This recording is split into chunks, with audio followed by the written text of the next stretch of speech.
And a good Thursday to you, Central Georgia. Thanks for tuning in here for a look at your extended forecast. We've had some rain over the last couple of days, so we're going to start out talking about some of your rainfall totals and a new update of the drought monitor did come out this morning. So we're going to talk about what that entails and if we saw conditions maybe worsen or if we saw maybe some improvement in the dry and the drought conditions that have settled in light of a very dry month of September and so far a pretty dry month of October as well.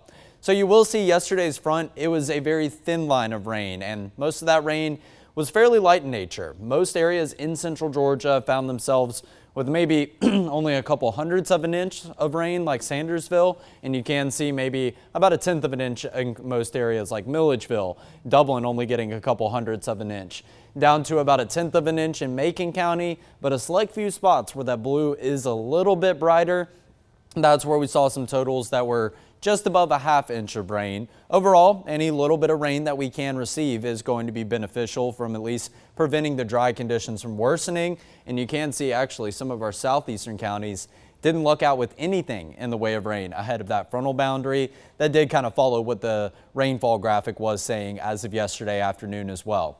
And here's a look at your 5-day rainfall totals going all the way back to this past weekend before the rain got going. You will notice plenty of scattered green across areas like Bibb County, Monroe, up into Jones, Twiggs, Houston, Peach, and Crawford counties. And then we'll have some isolated pockets of those green shaded areas, which are your totals that are above 1 inch. And then around all of that green is going to be a pretty dark blue color, so maybe just below an inch of rainfall. Nothing like what North Georgia saw. North Georgia definitely got their fair share of some pretty beneficial rainfall, especially with some of these shades of yellow, maybe even some orange back over into eastern Alabama, and some of those might have gotten close to the metro Atlanta area. But once again, our southern counties did not receive much in the way of rain. This is a pretty faint light blue color that you can see in those counties, and that's going to indicate your totals more than likely even below about a quarter of an inch. So in this patch of green, let's go over some specific locations. We can see totals around 1 inch, maybe up to 2 inches as you cross over into Jones County. Around Bolingbroke, we saw nearly 2.5 inches of rain, exactly at 2.5 inches of rain outside of Roberta, pretty close to the Knoxville area. And then getting down into Houston and Peach counties, where you're starting to see scattered amounts upwards to around an inch or maybe even 2 inches, maybe even slightly above 2 inches. But as you move away from this green, you can see totals that are only a couple tenths of an inch and just shy of 1 inch of rain over in Upson County near Thomaston. So yesterday at Middle Georgia Regional Airport, here's where our rainfall stood. Only about 8/100ths of an inch. So that's not going to give us too much of a push up in the positive direction for your total this month. And this does look like the last total of rainfall that we will see for the entire month of October, unless we get some form of an isolated light shower that happens to go over southern Bibb County. I would imagine that only gives us 1/100th of an inch of rain at the very most. So basically, these are the totals that we're probably going to round out October with. 1.43 inches of rain, so just below 1.5 inches of rain is what we've seen throughout the entire month of October at Middle Georgia Regional Airport. Now, of course, some of the totals that I just showed you, not necessarily down in southern Bibb County, but some areas of Bibb County, northern Houston County, they did get their fair share of totals that were above 1 inch in nature. So of course their totals for the month of October are probably a little bit greater in light of 5 days that we saw rain throughout the entire course of the month. So we saw rain twice this week, back on Monday morning, and then of course the 29th yesterday on Wednesday. Then you have to go back to the 19th of October where we saw some rain, and we had a very dry stretch from the 6th all the way into the 19th. It started to put us from the near normal category all the way down into the dry category, where we continued to go down into the very dry category, but now we're kind of just in that dry box right there, and I imagine we'll start to be kind of on the line in between dry and very dry as we round out the last 2 days of October on the 30th and the 31st today and tomorrow. On average, we typically get a little bit over 2 inches of rain in the month of October, so a pretty dry month in general, but we couldn't even see enough rain to get up to those totals. So I imagine that average might even go down about 100th or 2 of an inch. Your record back in 1959, 9.39 inches of rain. So of course we didn't get anywhere close to that total. So here's a look at your drought monitor as of this past Tuesday, but we get the release every Thursday morning. and it's the exact same as what we saw as of last week. So like we were talking about, it's not necessarily a lot of rain that we're getting, but it may just be enough rain to prevent the dry and the drought conditions from worsening. Well, it's not really any dry conditions anymore. Abnormally dry is in that yellow shade, and we see that farther up to the north. But here in central Georgia, we see a moderate drought still exists for everyone, and we also see those patches of severe drought that creep over from the west, maybe coming up from the southwest, and creeping over from the east into portions of Johnson County and most of the northern half of Emmanuel County. So it's good news to not see those drought conditions worsen. However, moderate drought is still going to have some implications, and it looks like we are going to enter the weekend with a fairly dry stretch. However, rain chances could be back in the forecast as we go into Monday, exactly like what we were talking about this time last week with some of those late Sunday into early Monday rain chances. We'll go over what the long-range models are saying a little bit later in this forecast. So today is going to be a story of passing clouds. This is going to be in the form of on and off cloud cover, so not completely overcast skies all the way from sunrise into sunset. We actually did get an image of the sunrise this morning, but the cloud cover kept building over from the west. We'll go over what the sky cams are saying right after this. But you can see clear and chilly conditions are going to settle in as we head into Halloween and the first day of November on Saturday. More rain is looking to be back in the forecast later on Sunday into most of the first half of your Monday morning, and that should keep the temperatures down just a touch. So it's a form of scattered cloud cover that we can get an image of all around the quad here in central Georgia. A gloomy atmosphere in downtown Dublin, pretty gloomy down here at the Georgia National Fairgrounds. We can see some peaks of that blue sky behind some of those patchy cotton balls down in Warner Robins. And then up here in downtown Macon, it's kind of a half and half forecast. You can see some sunshine as you look down First Street, but it does look like we have a cloud that's kind of passing over right now, creating some shaded areas. But overall, not too much sunshine can be seen thus far, and your temperatures haven't warmed up too much in light of the cloud cover that's stuck around since the early morning hours. Our numbers were somewhere down in the 40s, so we got the front to pass through yesterday. That did result in some clearing immediately after the frontal boundary, but we have seen clouds inserted back in the forecast as of earlier this morning, sometime around maybe 2 or 3 a.m., and that cloud cover moved from west to east. So areas farther to the west were a little bit warmer than, say, areas like Eastman and McRae. Take a look at that. McRae hasn't even gotten out of the 40s yet this morning. And most areas in central Georgia still scattered about the low to mid 50s. Good enough for this widespread green color. But this is actually pretty close to what your temperature values were sitting at over the course of Tuesday morning. Low and mid 50s, maybe a few outliers like what we see down here in Telfair County. But of course, these numbers are still running well below average for this time of year because of the cloud cover. It's kind of just reflecting all of that solar radiation that tries to creep down towards the surface. It hits the top of those clouds, and of course that white color has high albedo, so it reflects it back out into the atmosphere. That solar radiation isn't going down to the surface, so your temperatures remain a little bit cooler. Here's a look at the temperatures all across the eastern United States. And the first takeaway is this is a whole lot of blue and a whole lot of green, indicating temperatures in the 40s and the 50s for most of the country. Even down in Jacksonville and Panama City, we still see the cloud cover is playing an influence on those forecasts. 57 and 59 degrees. 64 is your warmest number that we can see. Actually, now that I take a look up to the east, Washington actually matching that temperature, and your warmest temperature goes to a location that we haven't really talked about in terms of maybe seeing some values in the 70s or the 80s, but still not seeing any of those. But 67 degrees up in Virginia Beach. That's your warmest temperature here at the 11 a.m. hour in the eastern United States. Of course, just of these locations that we do have. I imagine if we were to maybe zoom this picture out a little bit and go all the way down to Miami, we'd probably find some 70s down in southern Florida. But in many areas to the north of us, to the northwest of us, they're still stuck in the 40s. How about a 39 up in Kansas City? Kansas City is cooler than Denver, Colorado right now. But of course, as you go to the west of Denver, you start to get into the Rocky Mountains, and that's where your dark blue shades are. That's going to indicate your numbers maybe into the 20s in some areas like Breckenridge, Aspen, and up in Vail, just to the west of Denver by a couple of hours. Dew point temperatures. After the passage of a front, we get cooler and we get drier air. And a big reason for the cooler air right now is the cloud cover, but also we have seen that filter in behind the frontal boundary. And along with that, drier air. Dew point temperatures are back in the 40s for the most part. We do see some numbers that are right there around the 50-degree mark, but overall we're still hanging out in this dry category where you can see the landscape of the earth on this graphic. So once we start to get some light green, you will start to feel maybe a little bit of humidity. That's still going to be right there on kind of on the dividing line between the not bad and the dry categories. And we haven't been talking about dark green for quite some time. I don't imagine we'll really be talking about some super muggy conditions as we go into the next couple of months. It's really going to be sometime in the spring before we start to build back dew point temperatures in the 70s. So right now, a breeze out of the northeast or northwest, excuse me. So the west and the northwest all across the state of Georgia, and it looks like all of our neighboring states have a very similar forecast to us. Where you can actually find some shades of green, you have to go all the way up into coastal North Carolina and of course other areas like Washington and getting up into the eastern coast of Virginia. Some of those areas where we saw some slightly warmer temperatures somewhere in the mid to upper 60s, excuse me. Now let's take a look at your winds and your wind gusts. Early this morning, we did see a light breeze, but we didn't see really any of those wind gusts up to maybe even 14 miles per hour.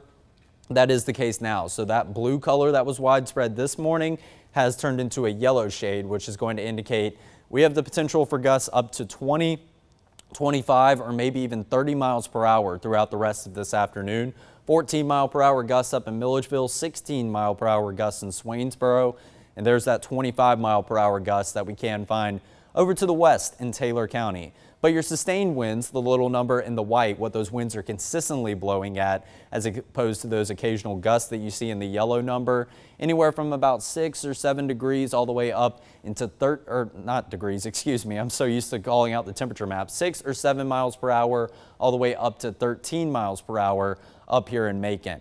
But let's talk some numbers. Yesterday's almanac, 59 degrees for a high temperature. You do see 44, but that wasn't our morning low temperature yesterday. That was actually what one of our overnight temperatures were, because we didn't get out of the 50s for about 3 days' time here in central Georgia.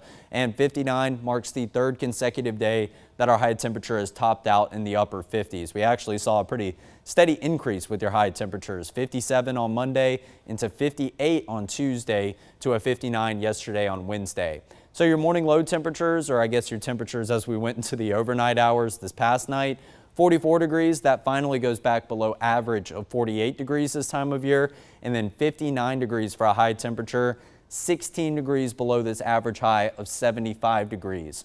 So 88 was your record high back in 2016 for yesterday. That was way too close to the 90-degree mark. And 27 degrees, the record low back in 2001. Boy, it was nice and brisk back in 2001.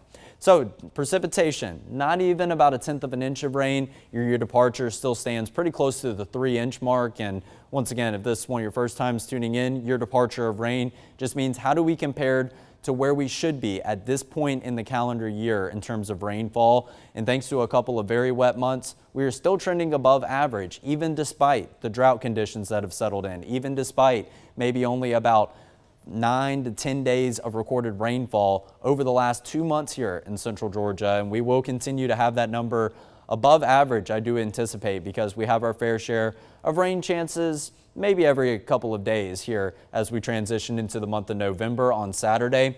Sunrise 7:50 yesterday and sunset was at 6:46. We'll talk more about those in just a moment as well.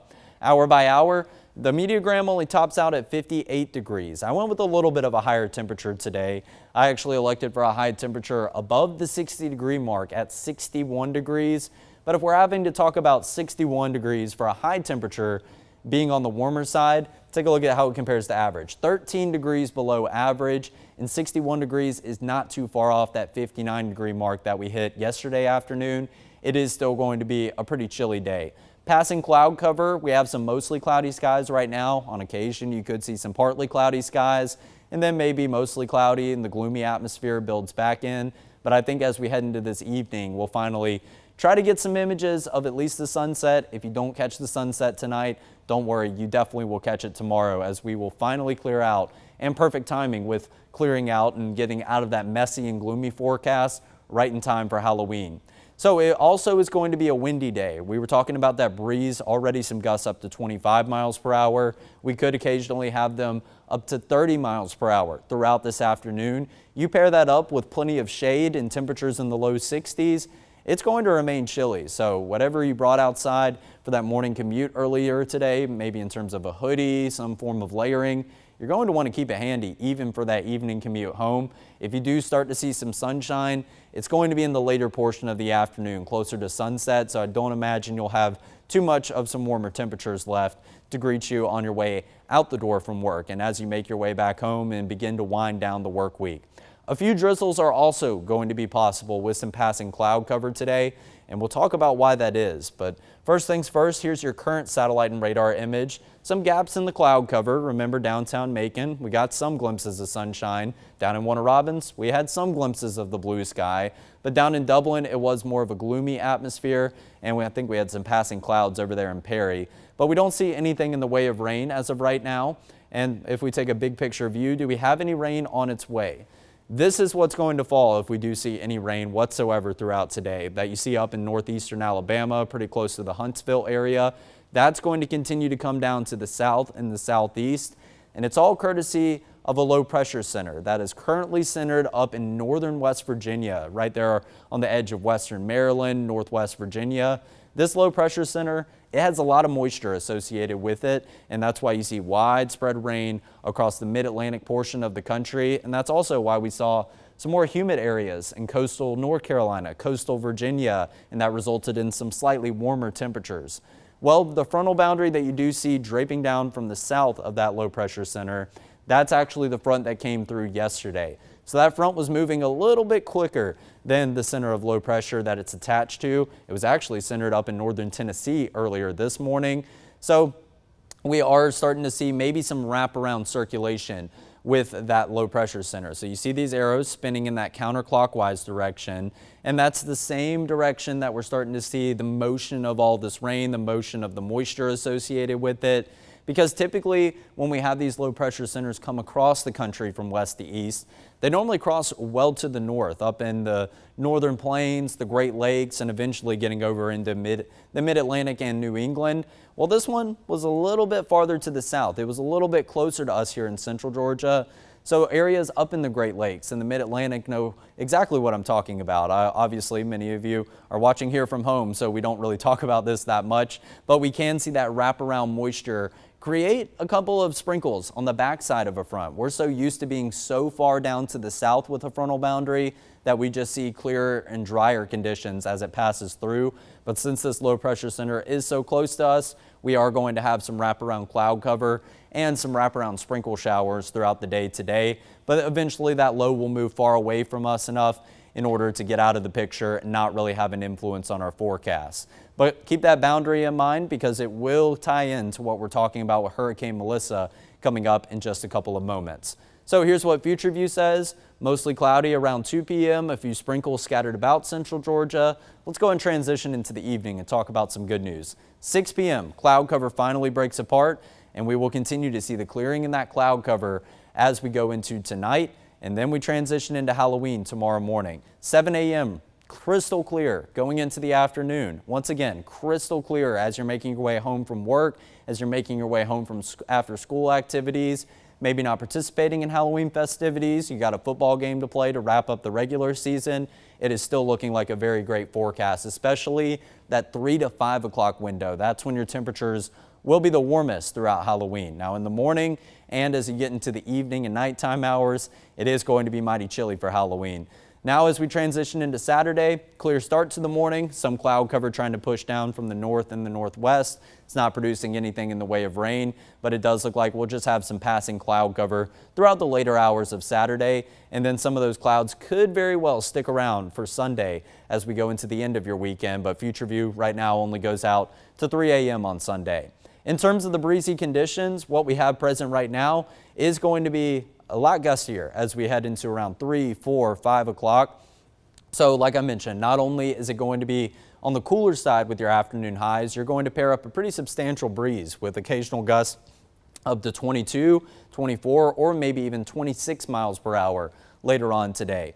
But as we go overnight, that breeze starts to subside just a little bit, but it's still present as you walk out the door on Friday morning.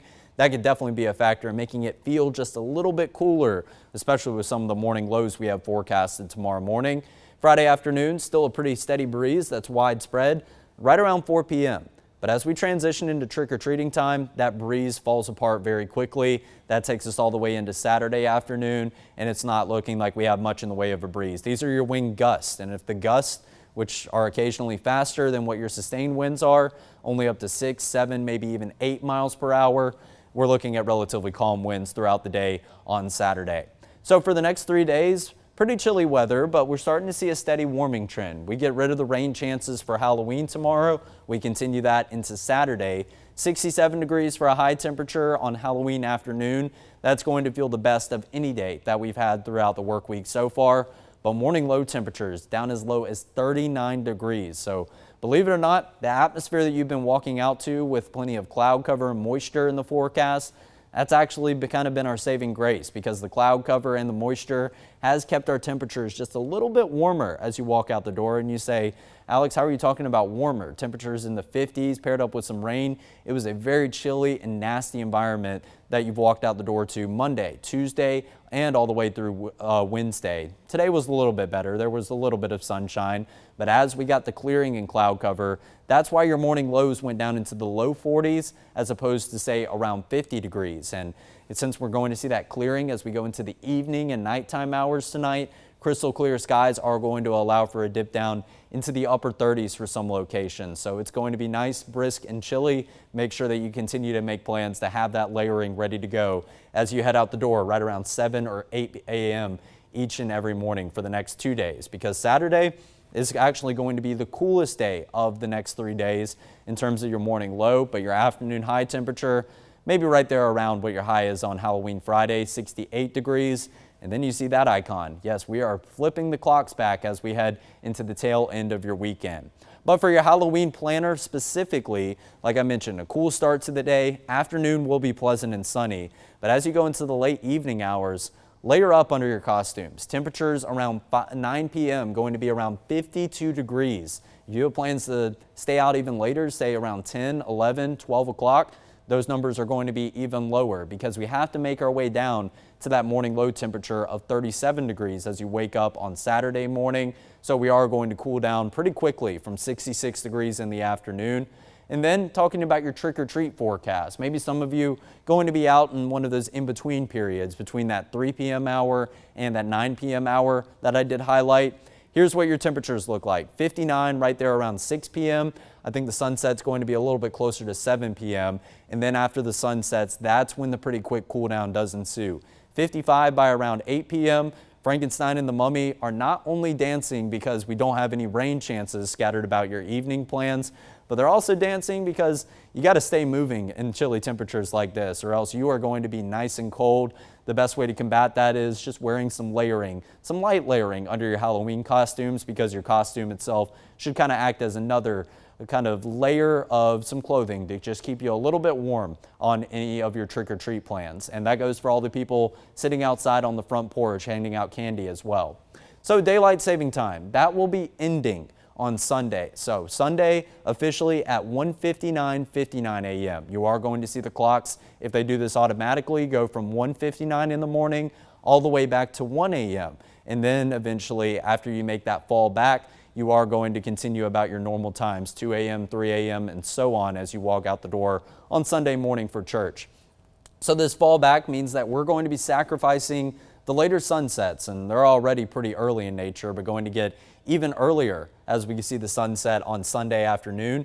And we are going to get an extra hour of sleep. So I'm sure many of you are happy about that. You're going to wake up on Sunday morning feeling extra refreshed and energized because you did get that extra hour of sleep. But go ahead and be prepared, because sunset will be at 5:42 p.m. on Sunday afternoon. I classify the 5 o'clock hour as the afternoon. So that means your sunset without having this time change would be at 6:42. So we are seeing the sunset get an hour earlier, and your sunrise is also going to be an hour earlier. So we'll start to see peaks of sunshine a little bit earlier throughout your morning show before the 7 a.m. hour. And in fact, your sunsets will continue to get earlier until December 1st. 5:27 is going to be our earliest sunset, but we will continue to watch the sunrise get later and later day by day before we get into the first day of winter, the shortest day of the year in terms of hours of daylight at 9 hours and 59 minutes, just shy of 10 hours of daylight for that first day of winter and the shortest day of the calendar year. So there's a couple days that you want to look out for, but also we'll talk about your morning low temperatures. Thankfully 37. That's as low as the numbers go over the next 7 days. 40 up into 44 as we have a bit more cloud coverage in the forecast for the nighttime hours going into Sunday morning and going into Monday morning. Afternoon high temperatures continuing to make that climb back up to 70, but every day is still below average of 74 degrees this time of year. And in terms of the humidity, we're going to need to see an increase as we go day by day in order to produce some more widespread rain chances. Well, the Muggy meter's not buying it. It says we continue to watch those numbers hang out in the 40s and the 30s, those dew point temperatures for a very pleasant environment. We need to see a bump up back into the 50s, maybe even the 60s for some more widespread rain chances. So here's what the long-range models have to say about your rain chances. Maybe going into the later hours of Sunday, starting to see a few spotty showers, but that's just what the GFS in the green says. And the GFS in green also says that rain is going to move in overnight into early morning on Monday, pretty widespread in nature, maybe some pockets of some heavier rain, which would definitely be a very welcome thing in light of our drought monitor that we were talking about. We could see that rain hang around as we go into Monday afternoon and evening, but then the rain chances get out of here as we head to Election Day on Tuesday. It's going to be a chilly start if you're heading out to the polls right when they open, but going after work, maybe around 5, 6, or 7 p.m., it's looking like it's going to be a clear forecast. And in fact, go ahead and mark that down for Wednesday and Thursday as we transition into the midweek and the first couple days of November as we roll into next Thursday as of right now. So here's a look at Hurricane Melissa. Still a Category 2 storm, but Melissa has now moved over open water. It is going to continue to make its path close by Bermuda over the next day or two, and then it will eventually weaken into a Category 1 storm, and it will start to be a remnant low pressure system. But these are still hurricane force winds right here at 75 miles per hour. We could look at some areas of eastern Canada to be impacted right around the St. John's area, but of course not having any implications here in the United States. And that frontal boundary that I was talking about, that's what's going to continue to push this back out to sea, but it still is a fairly strong storm, 105 mile per hour winds, and it is booking it, moving at 24 miles per hour as opposed to the 2 miles per hour it was moving at maybe about a week ago in time down there, just sitting around, hanging around in the central Caribbean Sea. But Melissa was quite the strong storm when it did make its landfalls. It made its first one on Tuesday afternoon around 1 p.m. near New Hope, Jamaica, which is on the western side of the island of Jamaica. You see Montego Bay and Black River outlined right there. It made landfall as a major hurricane, a Category 5 storm, sustained winds of 185 miles per hour. Sustained. The occasional gusts were even higher than that, probably upwards to around 200 miles per hour, and even greater than that probably on the mountaintops where you do get some gustier wind speeds. Minimum pressure, one of the lowest that we've ever seen. I think it ties for third all time for Atlantic hurricanes in terms of just lowest pressure in general of any hurricane at any point of its lifespan at 892 millibars. Most of the storms this strong have not been making landfall this strong. They have seen a steady weakening trend. Melissa did make landfall at that strength, so it was a pretty historic storm, and we're continuing to see the impacts roll in from Jamaica. It is quite devastating. Definitely sending our thoughts and prayers out to the folks in the northern Caribbean, the island of Jamaica, along with that Cuba, where it made its second landfall just a couple hours later at 3:10 in the morning yesterday morning on Wednesday morning near Chivarico, Cuba, which is pretty close to Santiago de Cuba on the southern end of the island, just to the west of Guantanamo and Guantanamo Bay. Sustained winds 120 miles per hour. It's not as high as 185, but those are still pretty staggering wind speeds. Minimum pressure went up to around 952 millibars, but both those numbers aren't too far off of its strength that it currently sits at because it hasn't moved over any more mountainous terrain that it did in southern Cuba and the island of Jamaica, very thankfully. So we don't see any more watches or warnings down in the Caribbean, very thankfully. However, as we continue to look up to the northeast, We do have a hurricane warning in effect for the island of Bermuda. I wouldn't doubt that we see some form of a tropical storm watch or warning issued for eastern Canada over the next couple of days in light of its path pretty close to that portion of the country just to the north. So Melissa did mark our 13th named storm of the year. Of those, 5 have been hurricanes, but 4 of them have been major hurricanes. So Melissa puts us exactly where we were forecasted by Colorado State for major hurricanes this year. 7-day forecast continues to be quite an eventful stretch. As we go throughout the weekend, we'll finally get some dry days in the forecast, but welcome back rain chances Sunday into Monday. And then those rain chances taper off as we head into the midweek next week, and hopefully enter a stretch of some 70s as we head into next Tuesday and Wednesday. And I'm really keeping my fingers crossed that goes into the end of next weekend, because I've been quite tired of this chilly and dreary weather. It would be nice to see some sunshine and some slightly warmer temperatures, because 70s, in my opinion, that's that perfect feeling fall weather that hopefully will be on tap. That's going to do it for your extended forecast this Thursday. Be sure to tune in at 11 a.m. tomorrow. We'll be previewing all the weekend fun that comes with Halloween, the world's largest outdoor cocktail party, and any other football festivities that you're heading out the door to. Cheer on your favorite team or going into those Friday night lights. We'll have you covered for absolutely everything that you need for your event-specific forecast. We'll see you tomorrow.